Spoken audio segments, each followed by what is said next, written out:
விஷால் சமீபத்தில் பல interview media கிட்ட எல்லாம் நான் ஒருத்தரை லவ் பண்ணிட்டு வரேன், நடிகர் சங்க கட்டட வேலை நடந்துட்டு இருக்கு, அது முடிஞ்சதுக்கு அப்புறமா நான் மேரேஜ் பண்ணிக்க போறேன் அப்படின்னு பல இடங்கள்ல சொல்லிட்டு வந்தாரு.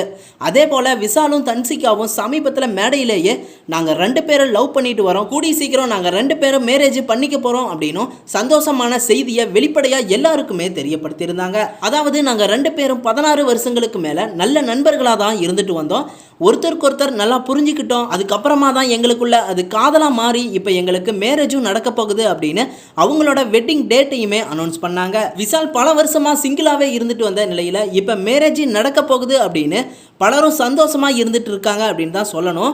ஆனா இன்னும் ஒரு சிலர் விஷால் தன்சிகா இவங்க 2 பேரும் எப்படி இவ்வளவு ஏஜ் வித்தியாசத்துல திருமணம் பண்ணிக்குவாங்க அப்படின்னும், 47 வயசுல விஷால் அவருக்கு திருமணம் தேவையா, அவருக்கு குழந்தை பிறக்கிறது ரொம்ப கஷ்டம் அப்படின்னும் திருமணத்துக்கு முன்னாடியே பேச ஆரம்பிச்சிட்டாங்க. ஆனா இப்ப இருக்க பிரபலங்கள் எல்லாம் திருமணத்துக்கு அப்புறமா 4-5 வருஷங்கள் கூட ஒருத்தருக்கு ஒருத்தர் புரிஞ்சு வாழாம விவாகரத்து முடிவை எடுத்துட்டு வர இந்த நிலையில விஷால் அவருக்கு இது சரியான வயசு தான், அவருக்கு நல்ல புரிதல் இருக்கு அப்படின்னும், அது மட்டும் இல்லாமல் தன்சிகாவுக்கும் நல்ல புரிஞ்சிக்கக்கூடிய ஒரு பக்குவம் இருக்குது அப்படின்னும், இந்த மாதிரி ஒரு பக்குவ நிலையில் இருக்க இவங்க 2 பேரும் மேரேஜ் பண்ணால் கண்டிப்பாக இவங்களோட காதல் அன்பு மாறாமல் எப்பவும் அப்படியே இருக்கும். விஷால் அவருக்கு எந்த ஒரு ஹெல்த் பிரச்சனையும் இல்லை, அவர் கொஞ்சம் ஸ்ட்ரெஸ்ஸில் இருக்காரு அப்படிங்கிறது தான் உண்மை.